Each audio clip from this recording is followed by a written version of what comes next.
A cry of a child broke the tranquility of the grassland. An eagle was flying with a newborn child, and the Leon family chased after the eagle, sweating profusely. With a thud of the rocks behind them collapsing, the eagle returned the child to Leon, and it whirled in the sky. Why did the eagle take the child away? What exactly happened? Leon's ancestors lived on herding, so Leon inherited a lot of herding experience accumulated by his ancestors. At that time, Leon's son was married, and he was looking forward to his daughter-in-law having a grandson. He thought that they could enjoy the grassland life comfortably. Thinking of this, Leon unconsciously laughed. It was already afternoon, and there were wolves in the evening, so they had to return before evening. He rode on his horse and swung his hip to drive away the sheep, and the wolf dog barked and directed the sheep's direction. His wife and daughter-in-law were busy cooking and serving dishes, so he and his son drove the sheep into the sheepfold. At night, Leon could still feel the faint smell of sheep mutton when he lay in bed. The main food of the herders was beef and mutton. Although his wife and daughter-in-law were very good at cooking, he wanted to eat something else. Leon remembered that he used to go out with his friends to catch hares to eat, and it happened that he wanted to eat something else, so he told his wife not to make beef and mutton tomorrow, and he would catch the hares. The next day, Leon got up early and had gear and food ready.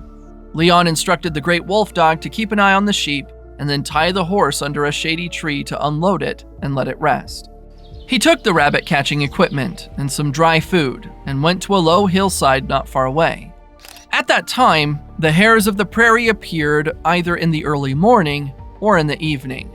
Leon walked up the slow slope. In his experience, hares mostly settled in shallow caves in the bushes. Leon tiptoed close to a bush and slowly crouched down to place the device near the shallow cave. And then, he just had to wait quietly for the hare. Maybe he got up too early that day. He wanted to take a nap, but he couldn't cope with the sleepiness and fell asleep. It was noon by the time Leon woke up from hunger. There was no movement in the bushes on the low slopes at that time. Leon knew he couldn't wait any longer as the sun slowly moved from east to west and the sheep grazing were tired. So, Leon put away his tools and untied the horse's reins to drive the sheep back. The crisp sound of chasing the sheep made him completely sleepy, and when he passed a rocky cliff, a sound attracted Leon. He listened carefully to find out. So, he lit the torch he was carrying and followed the sound of the horse. In a corner under the stone cliff, an eagle with an injured wing tried to flap its wings, but could not fly. It seemed that it might have been injured by fighting with other animals, and its blood stained one of its wings. The eagle was regarded as a sacred object in the herdsman's culture. Their ancestors worshipped the eagle's vigorous posture as a totem. The eagle was very important in their culture. Leon's ingrained nomadic mindset made him want to rescue the eagle. He thought about taking good care of the animals his ancestors loved. He dismounted and approached slowly. The eagle stared wide-eyed and did not peck him. It didn't struggle or hurt Leon until Leon wrapped it in his coat. Leon exclaimed that eagles are smart. No wonder his ancestors liked them. Holding the eagle, Leon dared not let the horse go too fast. When he got home, the sheep were being driven into the sheepfold by his son. His family was terrified when they saw an eagle lying in his arms. Leon said it had a broken wing, and when he saw the hare, he hurriedly brought it back without even bothering to catch it. Then, he carried the eagle into the utility room next to the sheepfold and asked his son and daughter-in-law to take medicine gauze and clean water to treat the eagle's wound. He also instructed them to bring meat to feed the eagle. After treating the eagle's wound, Leon found a wooden box, removed the lid, put cotton and grass on it, and inserted a branch across the box as a standing point. He tore the meat into small strips, put it in a bowl, and placed it in front of the eagle with a bowl of water. He touched the eagle tentatively, but it didn't resist. So, he stroked its head. Getting hurt by an eagle's beak was serious, but a miracle happened.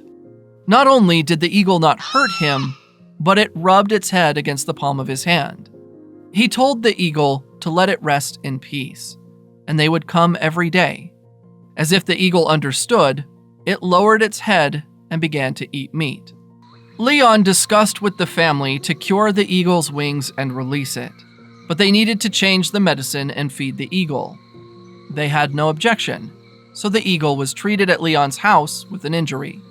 One morning, 3 months later, as soon as Leon pushed open the door to the utility room, the eagle flapped its wings and flew towards him, landed on his shoulder, and rubbed its head against his cheek. Leon took the scissors and put the eagle on the table to remove the bandages. It had healed well from its wounds and was free to fly. Leon felt so sad that he called his family to see the eagle off. They stood in a line and looked at the eagle. The eagle looked at them first, then tilted its head to look at Leon's daughter-in-law for a long time. Then, it spread its wings, circled over their heads a few times, and flew away with a howl. Leon and his family watched the eagle go away, and they were happy that the eagle was back in nature.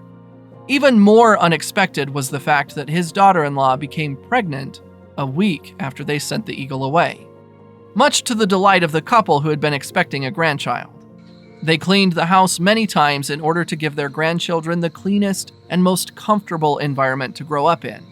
Leon's wife tried every means to make something delicious.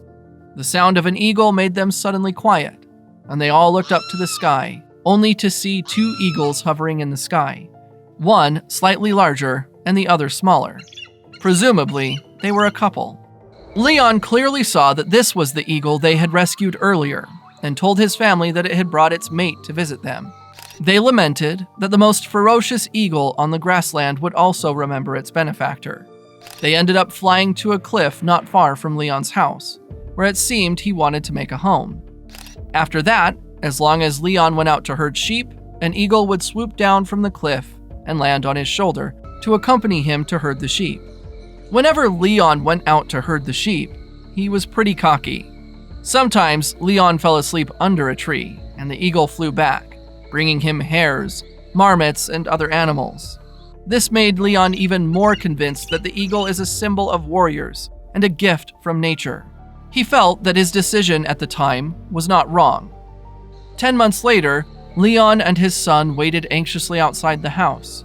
At that time, the eagle flew off the cliff and did not land on Leon's shoulders, but hovered over the house where his daughter-in-law gave birth. When it chirped, a crisp baby cry appeared. The eagle slowed down and landed on Leon's shoulder.